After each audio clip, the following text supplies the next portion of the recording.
melukis cakrawala, merangkai jagat raya.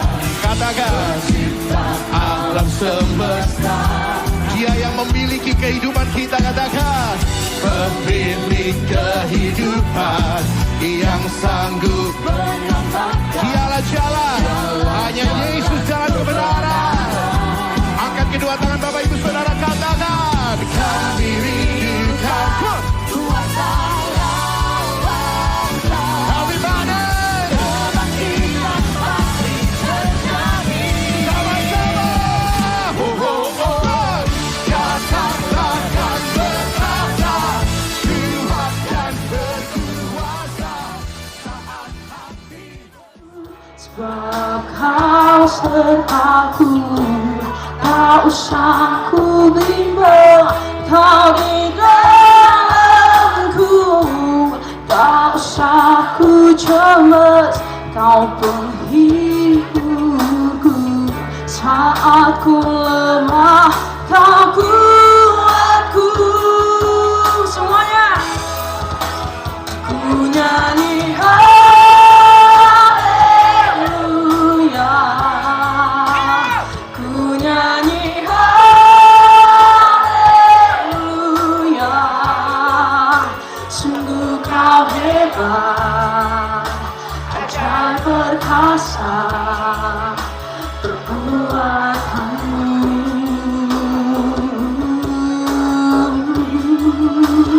Ku nyanyi haleluya,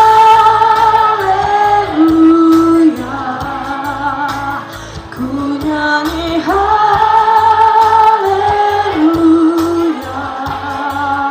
Sungguh Kau hebat, ajaib perkasa, perbuatanmu.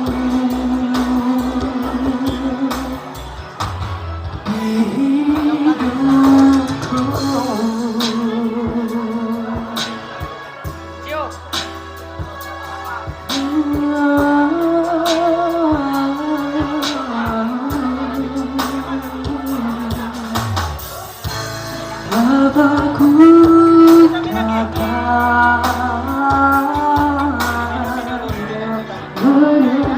menendangmu di sini, ku percaya ada bagiku, ada bagiku. Tak usah ku takut, sebab Kau sertaku. Tak usah ku bimbang, Kau di dalamku. Tak usah ku cemas, Kau penghiburku. Saat ku lemah, Kau kuatku.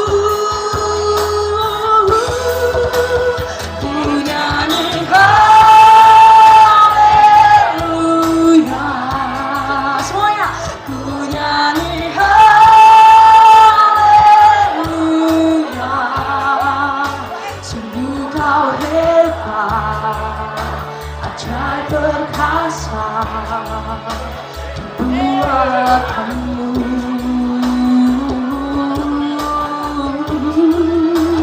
Ku nyanyi haleluya,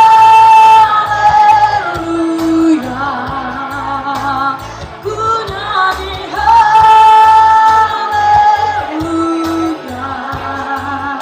Sungguh Kau hebat, ajaib perkasa, perbuatanmu.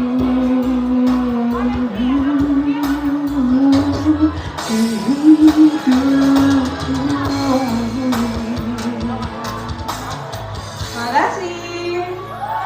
Satu lagi, ajak nyanyi. Menyembahmu di sini, ku percayakan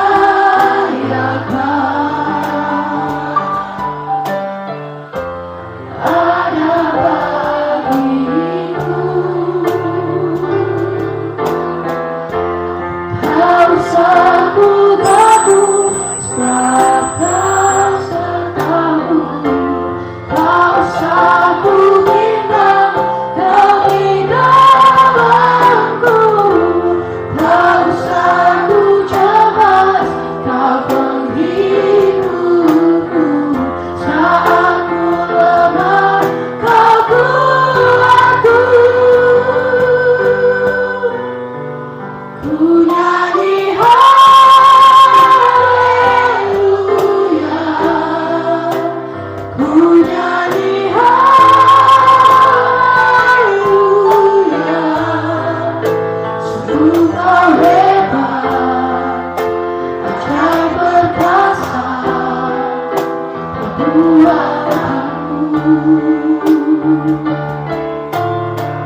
Kita berdoa. Segala hormat dan syukur kami ya Tuhan, kami panjatkan kehadirat-Mu atas rahmat yang kami terima daripada-Mu sampai pada saat ini. Boleh kami sampai tiba di tempat ini Tuhan. Kalau kami Tuhan mengingat kelemahan, kekurangan, pelanggaran kami Tuhan, kami tidak layaklah untuk menerima rahmat-Mu ini. Tetapi Tuhan, Engkau Maha Pengasih dan Pengampun. Sebelum kami bermohon kehadirat-Mu ya Tuhan, berikan kami pengampunan dosa, supaya kami layak datang ke hadapan-Mu. Allah Bapa yang Maha Baik, kami telah membuka kegiatan retret kami pada saat ini dengan mengangkat pujian. Tuhan, pujian kami, doa-doa permohonan kami, firman yang mau ditaburkan hamba-Mu ke tengah-tengah kami, jadikan Tuhan menjadi benteng di dalam kehidupan kami dan menjadi persembahan yang mulia di hadapan-Mu. Tuhan Yesus yang baik, inilah kami, anak-anak-Mu dari keluarga besar SMP Negeri 7 Medan yang mengikut Engkau, yang pada saat ini kami mau berdoa melalui kegiatan retret ini, mendengarkan sabda-Mu. Tuhan, hamba-Mu yang hendak menaburkan sabda-Mu ke tengah-tengah kami, urapi dia, berkati dia, supaya Roh Kudus-Mu lah yang menuntunnya, sehingga Tuhan boleh kami pahami, kami laksanakan di dalam kehidupan kami sehari-hari. Tuhan Yesus yang baik, berkati seluruh guru-guru yang mengikut Engkau yang hadir di sini, juga yang tidak hadir Tuhan karena alasan tertentu. Berkati kami Tuhan, berikan kami kebijaksanaan agar kami dapat melaksanakan tugas dan tanggung jawab kami di hadapan para siswa yang Engkau percayakan kepada kami. Juga Tuhan, anak-anak kami yang sangat kami banggakan, yang menjadi harapan gereja-Mu, harapan bangsa-Mu, berkati Tuhan, supaya kami Tuhan tetap mengikut Engkau dengan penuh tulus dan ikhlas, dan terlihat di dalam tindakan kami sehari-hari. Allah Bapa yang Maha Baik, akhirnya kami serahkan seluruh acara ini mulai dari awal, pertengahan, sampai pada akhirnya.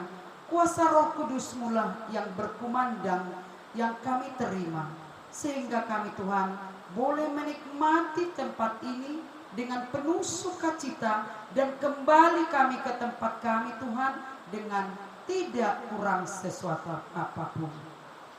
Inilah doa dan permohonan kami ya Tuhan, yang kami sampaikan hanya di dalam nama Tuhan Yesus Kristus yang hidup dan berkuasa kini dan sepanjang masa.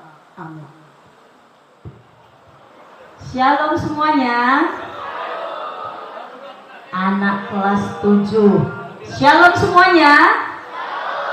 Anak kelas 8 mana suaranya? Shalom. Anak kelas 9 mana suaranya? Shalom. Semua bersukacita, lambaikan tangannya. Iya, kita semua bersukacita karena Tuhan sudah menghantarkan kita sampai di tempat ini dalam keadaan sehat, tidak ada kekurangan suatu apapun. Ada yang tinggal tadi bontotnya? Enggak ya? Ada yang tinggal baju renangnya? Ada? Ada. Tapi mudah-mudahan enggak ada yang tinggal Alkitabnya. Amin. Karena biasanya kalau mau retreat dikatakan, wah semangat, disiapkan dari malam, baju renang disiapkan, pokoknya baju ganti disiapkan, tidak lupa topinya, tapi lupa Alkitabnya. Di sini semuanya tidak ada yang lupa Alkitabnya. Amin. Oke, puji Tuhan. Saat ini kita sudah bersukacita tadi dengan semangat, baik guru, bapak ibu guru juga, anak-anak ibu sekalian waktu bernyanyi Jalan Serta Yesus. Ibu lihat luar biasa semuanya semangatnya, karena kita adalah pengikut Tuhan Yesus. Amin. Kita semua pengikut Tuhan Yesus karena kita mau mengikuti teladannya, baru kita bisa jalan serta Yesus.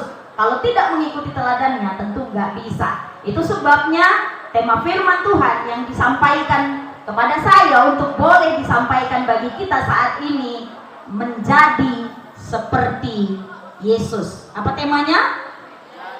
Menjadi seperti Yesus. Mari kita buka Alkitab kita. Kita buka Alkitab kita dari kitab Filipi pasal 2. Filipi pasal 2 ayatnya yang ke-5 sampai ayat 7. Filipi pasal 2 ayat 5 sampai ayat yang ke-7.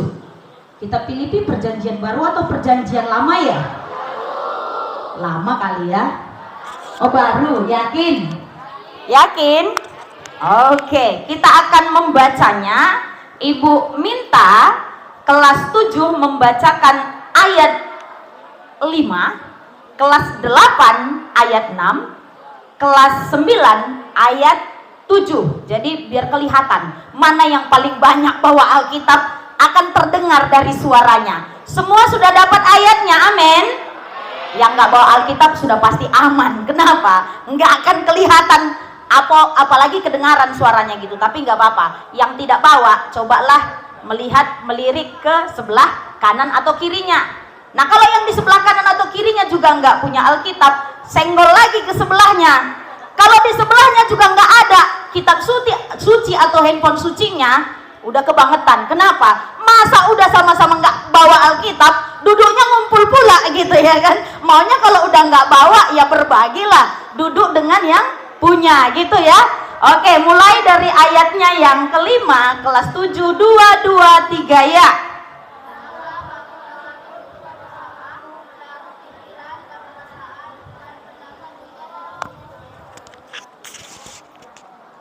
Ayat 6 kelas 8, 2, 2, 3 ya.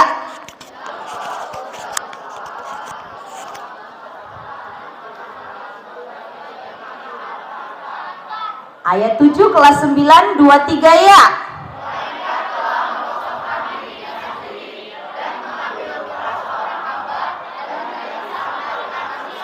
Kita bersatu di dalam doa. Bapa yang baik, kami mengucap syukur saat ini Tuhan. Dalam kesempatan yang indah, kami mau menenangkan hati kami, pikiran kami, untuk kami boleh disegarkan dan dibaharui dengan kebenaran firman-Mu. Biarlah hati kami, pikiran kami menjadi tanah yang subur, yang akan siap untuk boleh ditaburi, dan firman Tuhan yang ditaburkan bagi kami saat ini akan berakar, bertumbuh, dan berbuah di dalam kehidupan kami. Hamba-Mu yang akan menyampaikan isi hati-Mu Tuhan, Engkau urapi, penuhi dengan kuasa wibawa yang daripada Tuhan, sehingga ketika hamba-Mu berkata-kata, Hamba-Mu berkata-kata dengan hikmat Tuhan, bukan dengan hikmat manusia. Kami siap untuk mendengar. Berbicaralah Tuhan, sebab kami siap untuk melakukannya. Di dalam nama Yesus Kristus kami berdoa, bersyukur, menyambut kebenaran firman Tuhan. Haleluya. Amin. Ya, saya sapa kita sekali lagi. Shalom. Iya, terlebih dahulu saya memperkenalkan diri sebelum kita membahas lebih dalam lagi kebenaran firman Tuhan yang akan menjadi perenungan bagi kita pada saat pagi menjelang siang hari ini.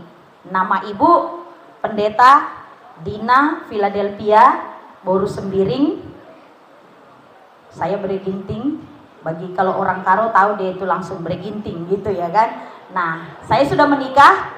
Suami saya pendeta juga yang ada di belakang, Bapak Pendeta Beni Andreson Situmorang, dan hari ini kami bersama-sama di sini bersukacita dengan Bapak Ibu guru dan anak-anak sekalian, dan tentunya kita rindu bersama-sama memuliakan nama Tuhan. Kami dikaruniai 3 orang anak. Kalau dalam bahasa Bataknya mungkin anaknya cuma 1, putrinya 2 gitu. Tapi bagi kami semuanya anak gitu, semuanya anak yang dikaruniai oleh Tuhan. Yang pertama itu kelas 7 juga, walaupun waktu itu mendaftar nggak lolos rupanya. Susah juga rupanya untuk lolos di SMP 7 ya. Jadi bersyukur kalau anak-anak ibu sekalian di sini bisa lolos di SMP 7. Anak kami nggak lolos. Kenapa? Karena ternyata nggak ada KKN di situ ya kan, nggak ada. Padahal sudah saya telepon Pak Siregar, sudah saya telepon Ibu Nababan, kami mau mendaftarkan anak kami, nggak lolos gitu, kejauhan rumah kami dari sekolah. Tapi nggak apa-apa, hari ini bisa bersama-sama anak-anak ibu sekalian, itu merupakan sukacita. Dan yang nomor 2, anak kami perempuan juga, itu kelas 4 SD, dan yang paling kecil itu laki-laki, umur 5 tahun. Dan hari ini kami bersama-sama dengan kita untuk kita boleh belajar bersama-sama menjadi seperti Kristus. Anak-anak muda yang dikasihi Tuhan, orang-orang muda yang Tuhan rindukan, hidupmu boleh mengidolakan Kristus. Pernahkah engkau berpikir bahwa ketika engkau menjadikan artis Korea menjadi idolamu, sehingga mode rambutmu seperti mode rambut artis Korea, salah? Enggak salah. Kalau yang bagusnya mode rambutnya, asal jangan di atas ada rambut, di sini botak semua gitu ya kan, kayaknya di atas itu kayak batok kelapa aja ketutupan gitu. Nah, kalau yang bagus ditiru itu enggak ada masalah. Tapi kalau gaya bicaranya semua mengikuti artis idolanya, itu yang mungkin tidak menyukakan hati Tuhan. Dan hari ini sesuai dengan tema retreat kita, menjadi seperti Kristus. Firman Tuhan dalam Filipi pasal 2 ayat 5 sampai ayatnya yang ke-7 yang kita sudah baca tadi, menjelaskan bagaimana menjadi pribadi yang hidup seperti Yesus. Di dalam ayat 5 saya bacakan kembali, hendaklah kamu dalam hidupmu bersama menaruh pikiran dan perasaan yang terdapat juga dalam Kristus Yesus. Jadi di dalam bagian ayat 5 ini tersirat, terkandung 2 hal penting. Yang pertama, memiliki pikiran dan perasaan Kristus, dan yang kedua, berada di dalam Kristus. Ini menjadi hal yang sangat penting untuk kita pahami. Kenapa? Karena menjadikan Yesus teladan, belum tentu orang itu hidup di dalam Yesus. Bisa paham maksud saya? Saya ulang lagi. Orang yang menjadikan Yesus teladan hidupnya, belum tentu ia hidup di dalam Yesus. Berarti tidak selamat. Kenapa? Karena firman Tuhan berkata, apa kata Yohanes 14 ayat 6? Ada yang tahu? Yohanes 14 ayat 6 ada yang hafal? Ada yang hafal? Yang hafal saja langsung. Akulah.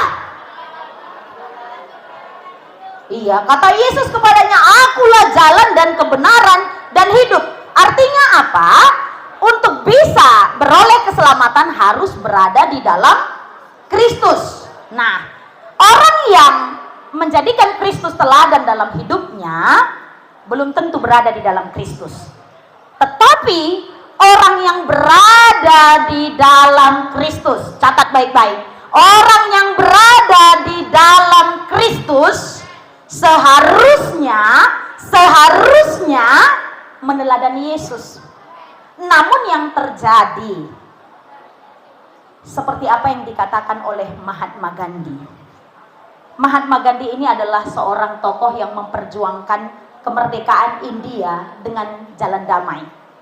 Mahatma Gandhi dalam pengajarannya, nasihat-nasihatnya, dia selalu menggunakan khotbah-khotbah Yesus di bukit.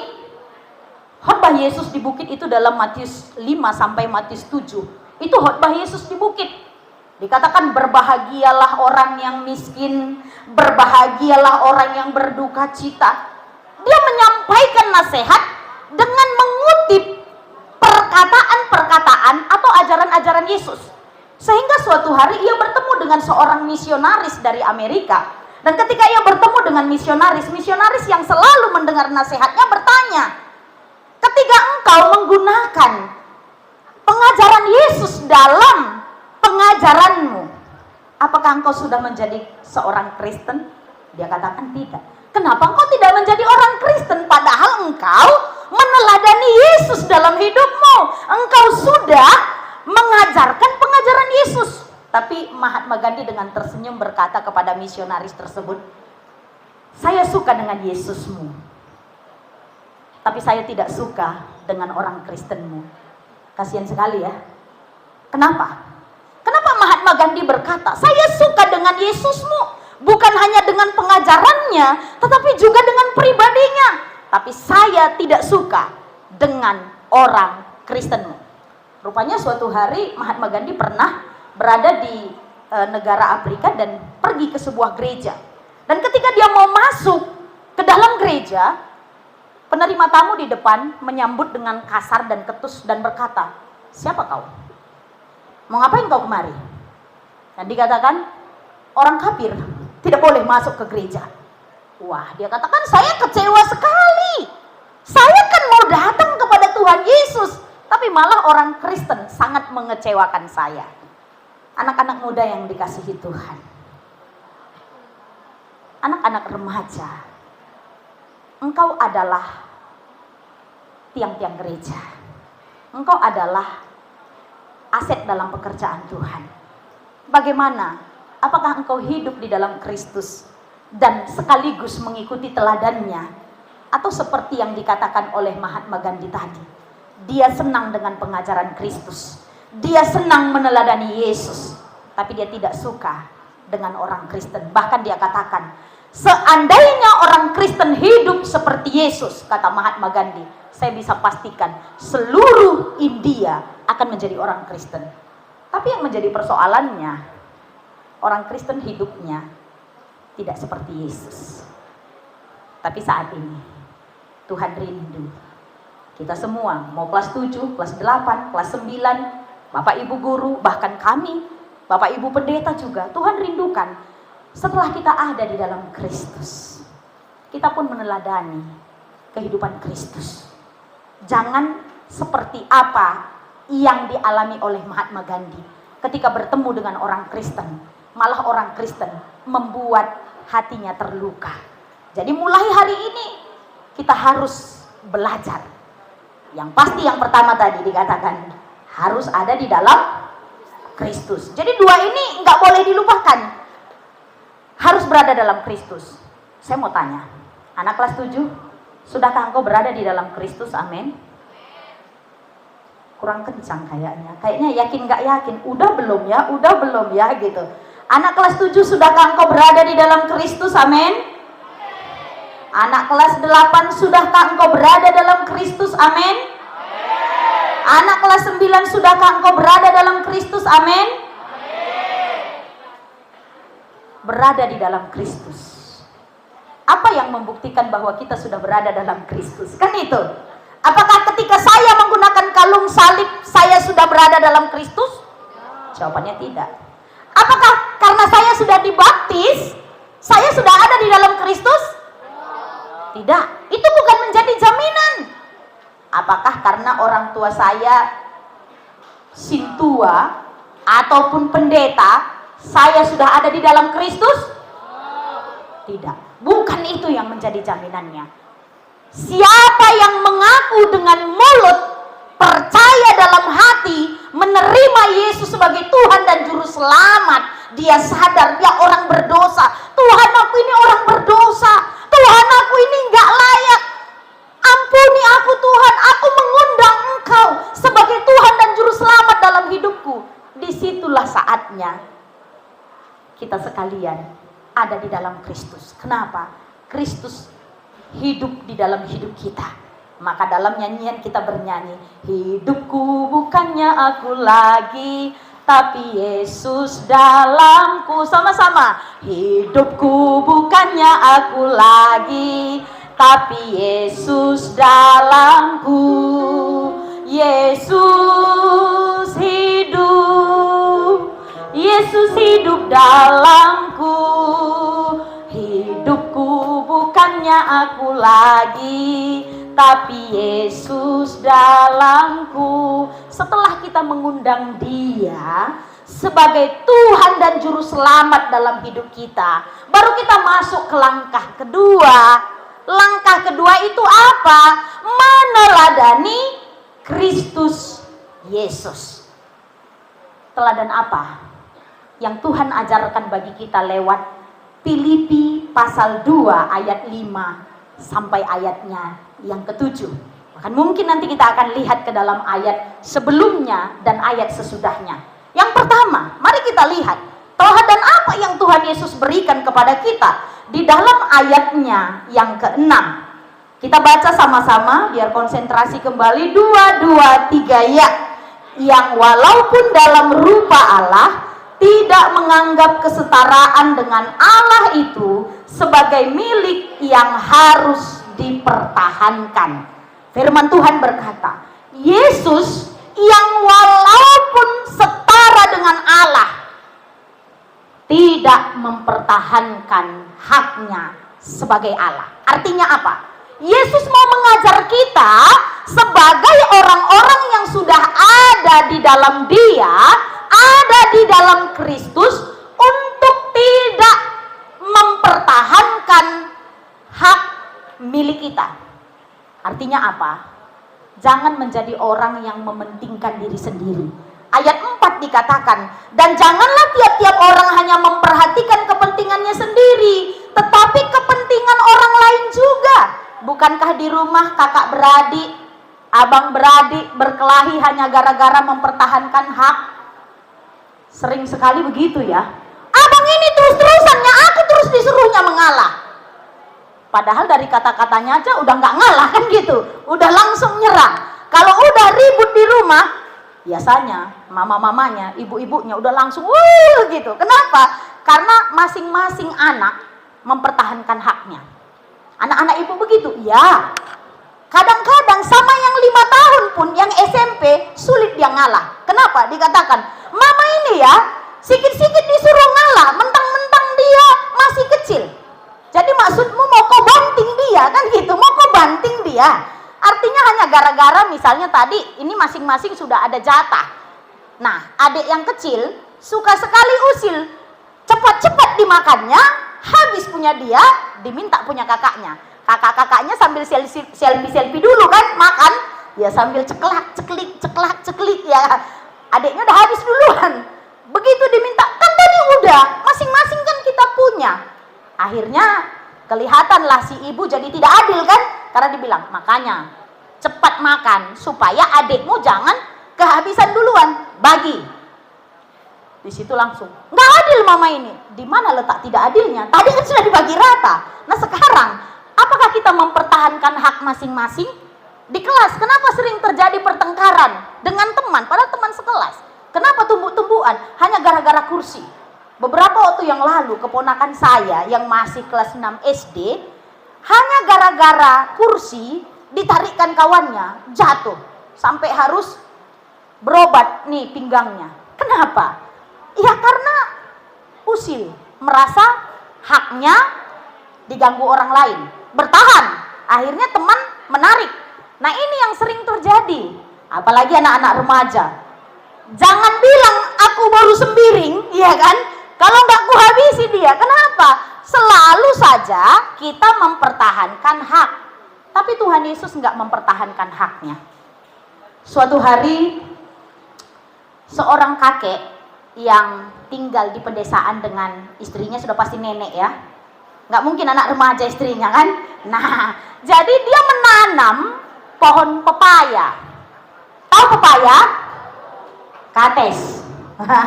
Dia menanam pohon pepaya, dan biasanya kan kalau pepaya ini dari akar sampai ke daun semuanya pahit. Coba aja daunnya dimakan, pahit, apalagi batangnya. Tapi buahnya pahit atau manis? Manis, apalagi kalau udah masak, kan gitu. Nah, si kakek ini menunggu-nunggu buah pepayanya, akhirnya buah pepayanya itu pun masak. Ya saking senangnya dia, jangan sekarang, tunggu lebih masak lagi, pasti lebih enak gitu. Ada beberapa buah di pohon itu. Kemudian malamnya, buah pepayanya itu hilang. Hilang buah pepayanya. Begitu dia keluar, hilang buah pepayaku, gitu. Kemudian dia murung sepanjang hari. Istrinya, si nenek pun berkata, "Parah kali kau, kek. Masa hanya gara-gara satu pepaya kau murung sepanjang hari?" Dia diam aja. Kemudian keesokan harinya, malam-malam, datang lagi malingnya, mencuri lagi pepaya yang berikutnya yang sudah agak masak juga. Ketika dia bangun pagi dilihat, dia makin sedih. Makin sedih dia. Kenapa? Karena hilang lagi pepayanya. Kemudian si nenek agak sedikit merepet, tau lah ya nenek-nenek, dia katakan, "Kakek ini hanya gara-gara pepaya bisa diam-diam terus sepanjang hari." Dia hanya berkata kepada si nenek, "Nek, aku sedih bukan karena pepaya itu hilang, tapi karena di dalam pikiranku betapa susahnya lah kehidupannya, sehingga untuk membeli pepaya pun dia nggak sanggup, dan untuk mengambil dan mencuri pepaya harus tengah malam dia bangun. Itu yang kupikirkan, bukan karena hilang pepaya itu." Akhirnya istrinya pun terdiam, si nenek pun terdiam, dan karena masih ada beberapa buah lagi di atas, si kakek sebelum tidur siapkan tangga di pohon pepaya itu. Kenapa? Kasihan dia lihat maling pepaya tadi. Karena apa? Sempat dia jatuh dari pohon pepaya itu, patah lagi hanya gara-gara pepaya. Kan kasihan dia. Padahal kalau seandainya diminta pun kukasihnya, kata si kakek itu. Ya udah, si nenek pun tersenyum-senyum, dan akhirnya mereka tidur. Ketika besok pagi dia bangun, rupanya pepayanya nggak hilang. Pepayanya nggak hilang. Terus di siangnya datang seorang pemuda, ketok-ketok pintu. Nah, sesudah dia bukakan pintu, pemuda itu bawa dua pepaya. Kemudian dia datang kepada si kakek tadi, "Kek, saya minta maaf. Akunya yang 2 malam berturut-turut ngambil pepaya kakek. Terus kenapa kau balikin?" "Ya karena aku lihat udah kakek sediakan tangga di situ, jadi kasihan aku lihat kakek," katanya. Anak muda yang dikasihi Tuhan, ketika kita tidak mempertahankan hak kita, Tuhan juga bisa gerakkan hati orang untuk mengembalikan hak kita. Amin. Jadi jangan selalu menjadi orang yang egois, mementingkan diri sendiri. Pokoknya aku senang, mau susah orang semua terserah, yang penting aku senang. Jangan. Mari kita mengalah. Tuhan Yesus memberikan teladan kepada kita. Ketika kita menaruh pikiran dan perasaan yang terdapat di dalam Kristus Yesus, maka kita tidak akan mempertahankan hak kita. Tidak akan mempertahankan apa yang selalu kita inginkan, kepentingan kita terlebih dahulu. Nah, saya mau tanya kepada kita. Ibu mau tanya. Ini siapa nanti jawabannya yang paling tepat ini ya? Nanti angkat tangan dulu ya, angkat tangan. Ibu mau lihat konsentrasinya penuh atau enggak? Yang pertama, teladan yang Yesus berikan kepada kita. Angkat tangan, siapa yang ingat? Dari situ aja. Ada yang lebih tepat lagi? Ada yang lebih tepat lagi? Dari ayatnya yang ke-6 tadi?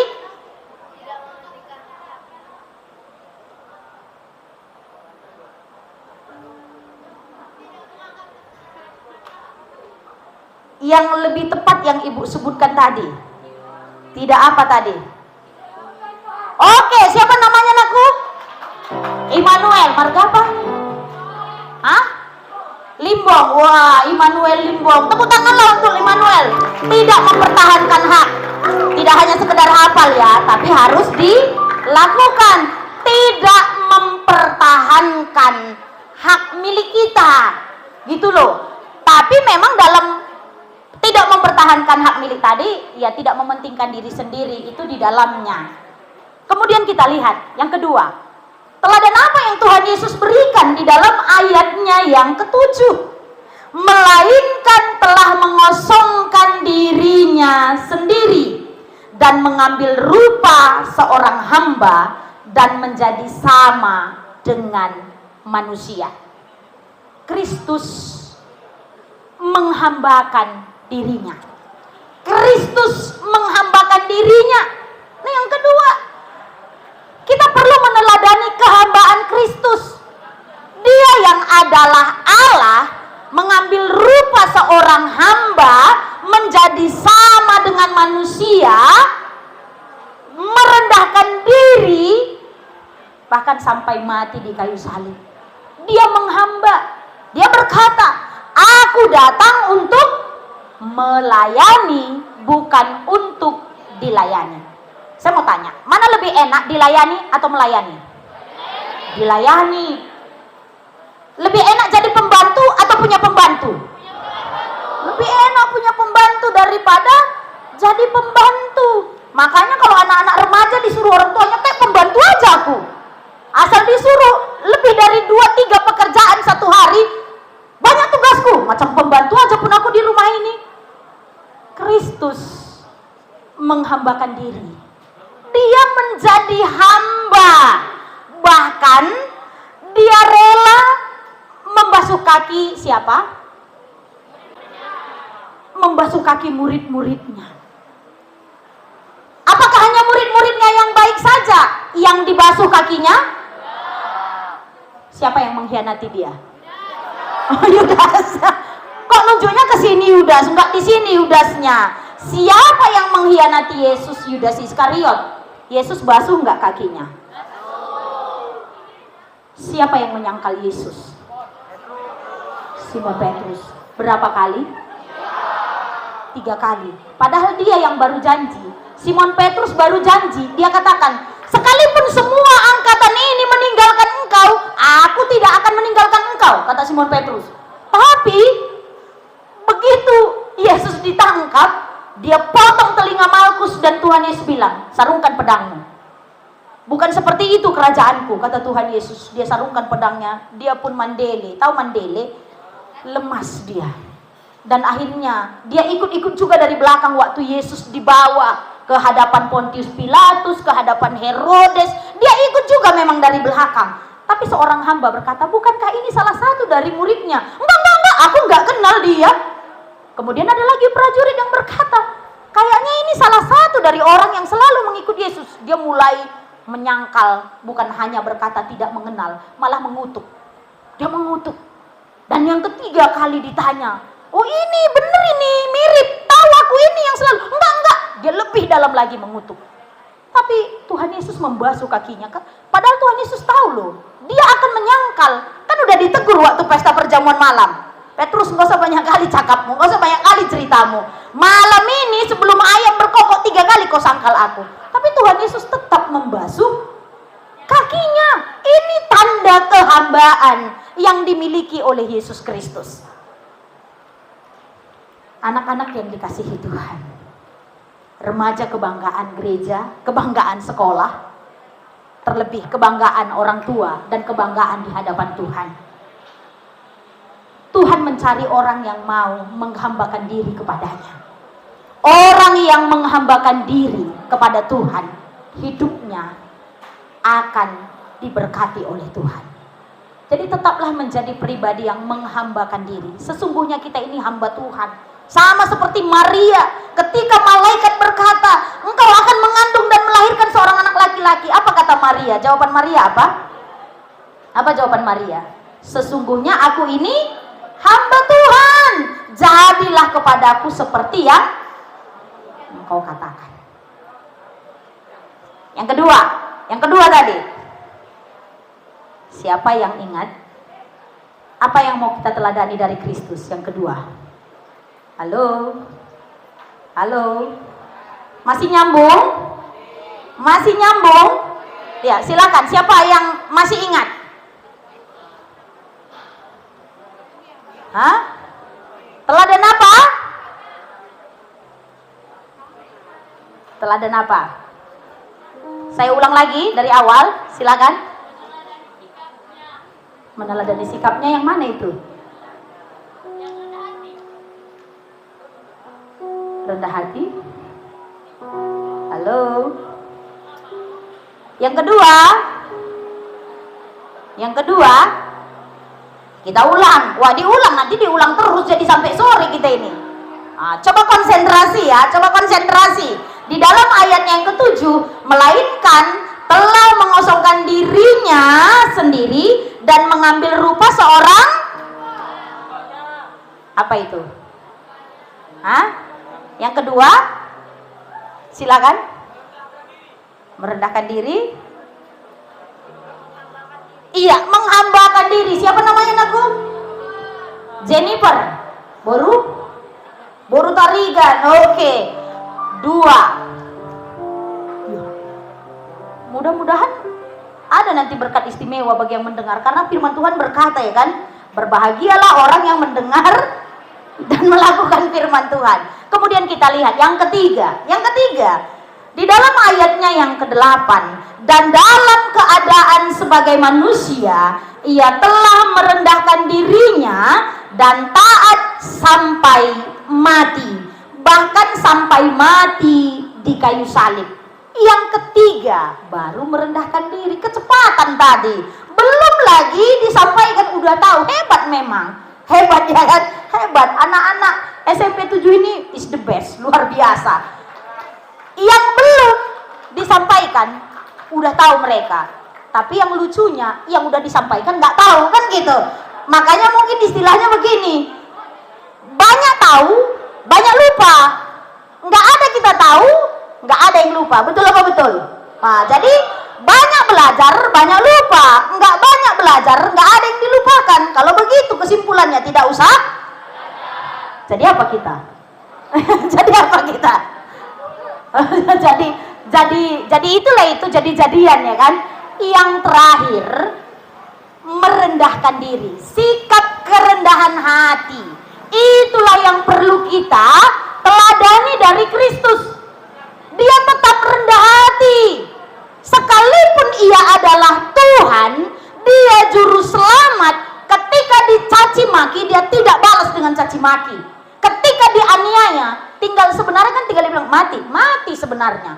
Tapi dia tidak, dia tetap merendahkan hati. Baru-baru ini viral kan, ada pejabat yang akhirnya gara-gara kesalahan anaknya. Kenapa? Terlalu sombong, terlalu banyak uang orang tuanya untuk disombongkan. Sehingga apa? Tergenapi firman Tuhan. Kesombongan awal dari kehancuran. Kerendahan hati itulah yang akan membuat hidup kita diberkati. Amin. Karena apa? Orang yang rendah hati akan ditinggikan pada waktunya, tapi orang yang sombong, kesombongannya itu akan menghancurkan hidupnya. Jadi hati-hati orang-orang muda. Jangan karena mungkin orang tua kita punya uang, orang tua kita punya jabatan, orang tua kita orang hebat, kita langsung merasa lebih hebat diri kita daripada orang tua kita. Padahal orang tua kita tadi mungkin rendah hatinya, tapi kita sebagai anaknya lebih sombong daripada orang yang sombong. Tinggal tunggu waktunya. Orang sombong akan hancur di dalam kesombongannya. Apa yang membuat iblis jatuh? Karena sombong, ingin sama seperti Allah. Jadi orang-orang sombong itu tidak akan pernah diberkati dalam hidupnya. Tetapi orang yang rendah hati, menjadi seperti Yesus, hidupnya akan diberkati. Kepada Yesus yang hidup di dalam kerendahan hati, dikaruniakan nama di atas segala nama. Mari kita sama-sama hidup di dalam kerendahan hati. Jangan biarkan iblis menanamkan kesombongan di dalam kehidupan kita. Yang terakhir, yang ketiga tadi. Ayo. Apa tadi teladan Yesus yang ketiga bagi kita?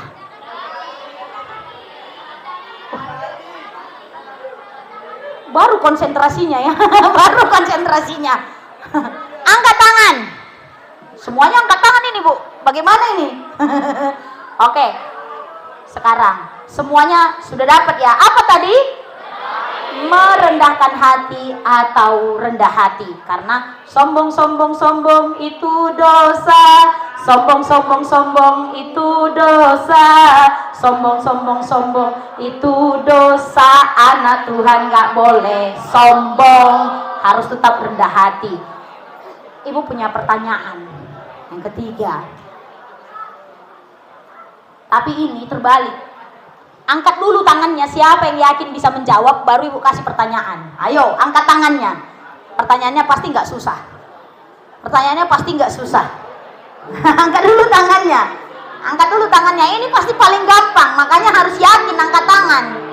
Angkat tangan dulu. Oke, silakan. Sudah ya. Siapa namanya, Nak? Kurang jelas. Hargado. Wah, harga hebat.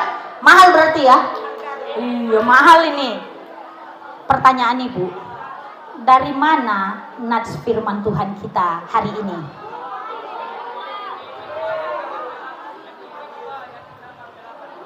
Ayat berapa?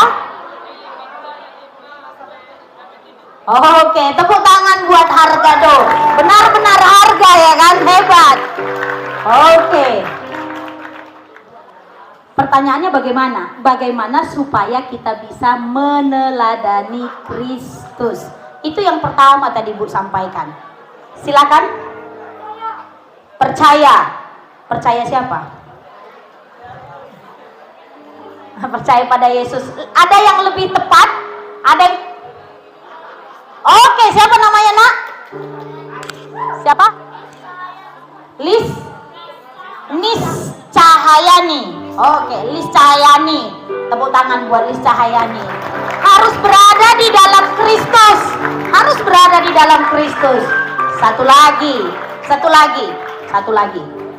Siapa yang bisa menyimpulkan 1, 2, dan 3 apa teladan Kristus tadi? Singkat-singkat aja kan 3 tadi. Silakan, yang di belakang yang angkat tangan.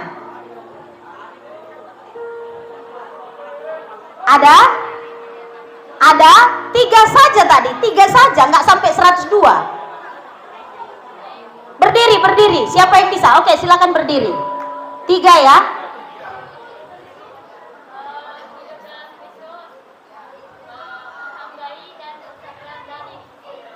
Coba diulang. Rendah diri, rendah hati ya. Ada yang lebih tepat yang pertama bisa? Oke, silakan. Udah berdiri yang di belakang. Melani ya? Ya, coba Melani. Ya, supaya saya dengar bisa pakai ini ya. Tidak mempertahankan hak, oke? Menghambakan diri, oke? Iya, merendahkan hati. Tepuk tangan. Iya, luar biasa. Konsentrasi penuh ya. Iya, biarlah firman Tuhan akan boleh menjadi kekuatan bagi kita. Apa yang mau kita lakukan sepulangnya dari tempat ini? Jadilah murid-murid Yesus yang benar-benar meneladani Kristus. Sehingga seperti apa kata Mahatma Gandhi, jika seandainya orang-orang Kristen hidup seperti Kristus, maka orang lain juga akan datang menyembah kepada Kristus. Sebelum kita berdoa pada saat ini, Ibu mau mengajak kita untuk memastikan keselamatan yang Tuhan sudah berikan. Sudahkah engkau ada di dalam Kristus saat ini? Waktunya kita merenungkan, katakan, mari masuk, masuk hatiku. Semua dalam sikap berdoa. Tuhan Yesus saat ini berdiri di depan pintu hati kita. Dia mau tinggal di dalam kita dan kita di dalam Dia, sehingga kita dimampukan untuk hidup seperti Dia. Mari periksa hati kita. Bagi anak-anak ibu sekalian yang belum pernah menerima Kristus di dalam hidupmu, undang Dia masuk di dalam hatimu. Katakan, mari masuk, ya Yesus.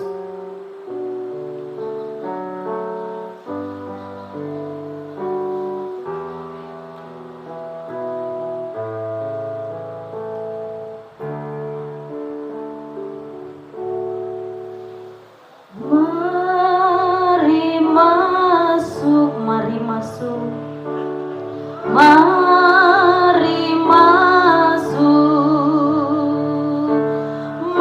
masuk hatiku, ya Yesus, datang sekarang dan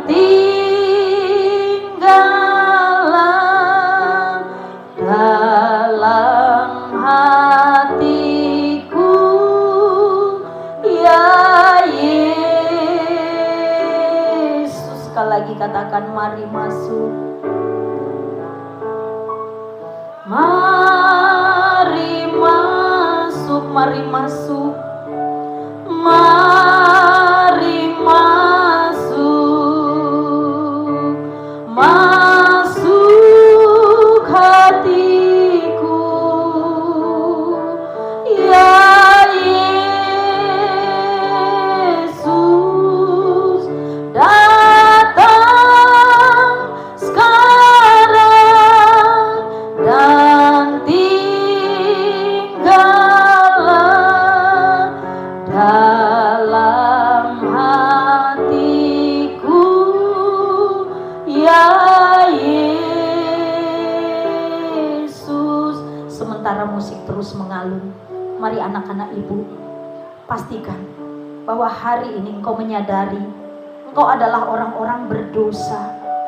Engkau membutuhkan pengampunan dari Tuhan, sehingga engkau pun boleh selamat. Engkau beroleh hidup yang kekal, dan dengan demikian engkau dimampukan untuk hidup meneladani Kristus. Engkau yang mau mengundang Yesus saat ini, katakan kepada Tuhan, Tuhan, aku sadar aku orang berdosa. Aku sadar di dalam perkataan, pikiran, bahkan perbuatanku, aku sering mengecewakan Tuhan. Saat ini aku membuka hatiku Tuhan, mengundang Engkau untuk masuk ke dalam hatiku, memerintah di dalam hatiku sebagai Tuhan dan Juru Selamat. Tinggallah di dalam aku Tuhan, dan aku di dalam Engkau, sehingga hidupku menghasilkan buah dan Tuhan dimuliakan. Ini kehidupan kami Tuhan. Mari dengan lembut katakan, dengan segenap hati, mari masuk.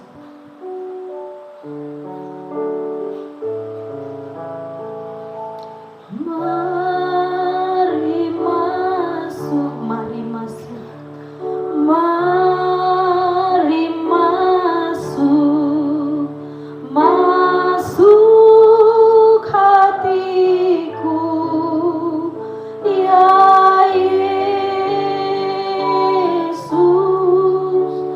datang sekarang dan tinggallah dalam hatiku, ya Yesus. Tuhan Yesus, Engkau menilik sampai kedalaman hati setiap anak-anak-Mu. Engkau tahu betapa rindunya hati mereka. biarlah kebenaran firman-Mu boleh tertanam, berakar, bertumbuh dalam dan berbuah dalam kehidupan setiap kami. Kami bersyukur buat kebenaran firman-Mu hari ini. Dan kami mau tetap tinggal di dalam Engkau Tuhan, dan Engkau di dalam kami. Pimpin setiap anak-anak-Mu untuk meraih masa depan yang penuh pengharapan. Pimpin setiap mereka di dalam menjalani studi dan pendidikan mereka, untuk tidak mempertahankan hak mereka hidup di dalam keegoisan, tetapi mereka menghambakan diri seperti Kristus menghambakan diri. Demikian kami mau menghambakan diri kepadamu Tuhan. Dan kami juga mau tetap hidup dalam kerendahan hati, karena kami tahu kesombongan hanya menghancurkan hidup kami, dan kerendahan hatilah yang akan membawa kami hidup di dalam berkat-berkat Tuhan. Terima kasih buat kebenaran firman-Mu. Di dalam nama Yesus Kristus kami berdoa bersyukur buat kebenaran firman Tuhan. Amin. Baik, selanjutnya kita akan mendengarkan persembahan lagu dari kelas 92. Mana tepuk tangannya?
ku ada berdiri menghadap tahtamu Bapa, semua karena anugerah-Mu yang telah selamatkanku. Ku hidup dalam segala kelimpahan, ku layak untuk melayani Tuhan. Semua karena anugerah-Mu tercurah bagiku. Besar anugerah-Mu, melimpah kasih-Mu, semakin hari semakin bertambah besar anugerah-Mu.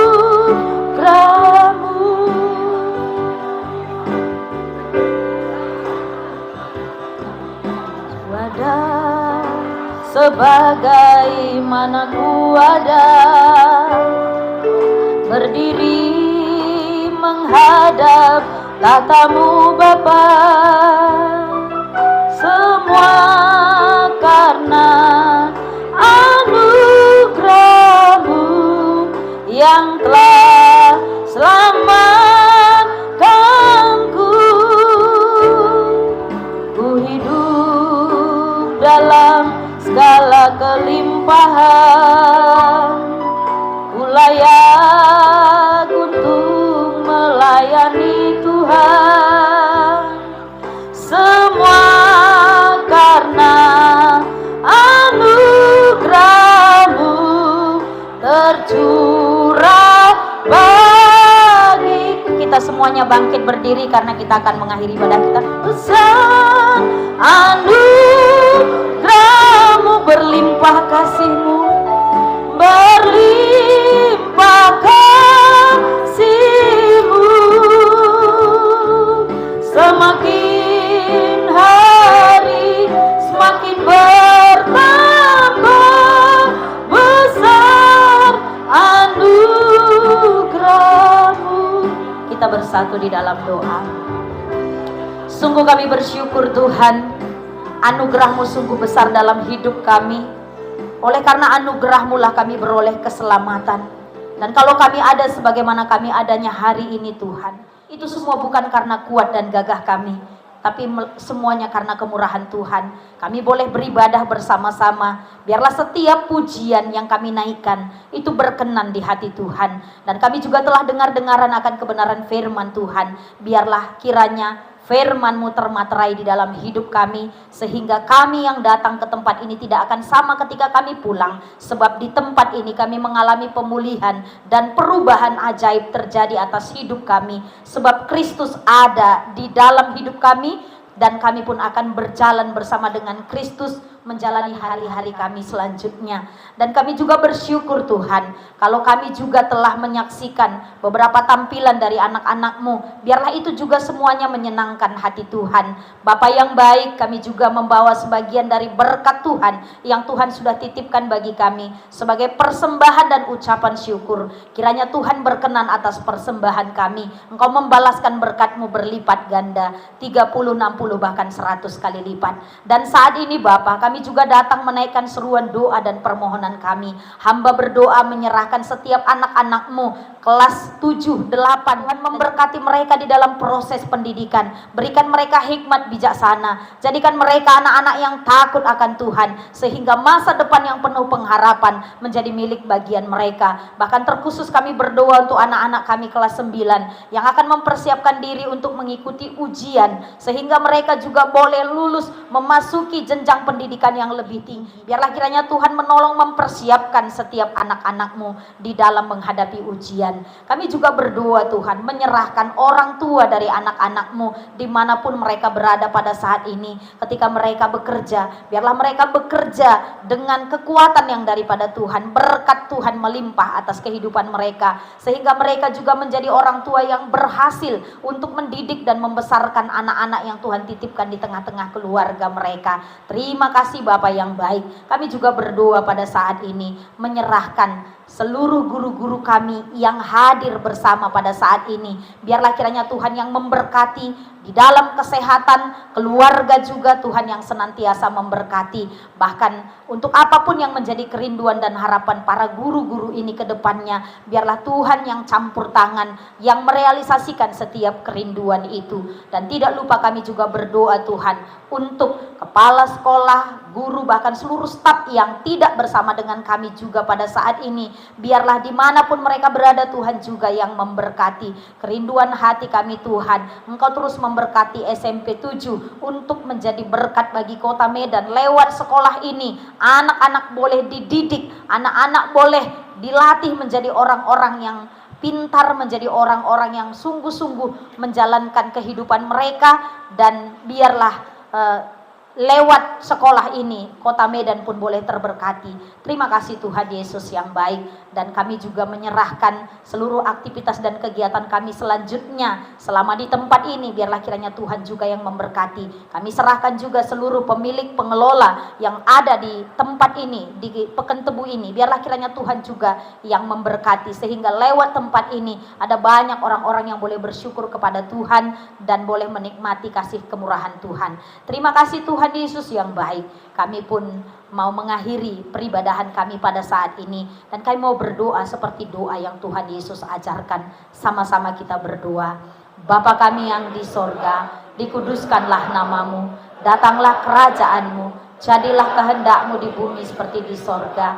Berikanlah kami pada hari ini makanan kami yang secukupnya, dan ampunilah kami akan kesalahan kami, seperti kami juga mengampuni orang yang bersalah kepada kami.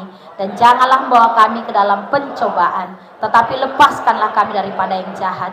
Karena Engkau-lah yang punya kerajaan dan kuasa dan kemuliaan sampai selama-lamanya. Kita akan mengakhiri ibadah kita pada saat ini. Mari angkat tanganmu dan bukalah untuk menerima berkat Tuhan. Tuhan memberkati engkau dan melindungi engkau. Tuhan menyinari engkau dengan wajah-Nya dan memberi engkau kasih karunia. Tuhan menghadapkan wajah-Nya kepadamu dan memberi engkau damai sejahtera. Amin Bapa, terima kasih. Bapa, terima kasih.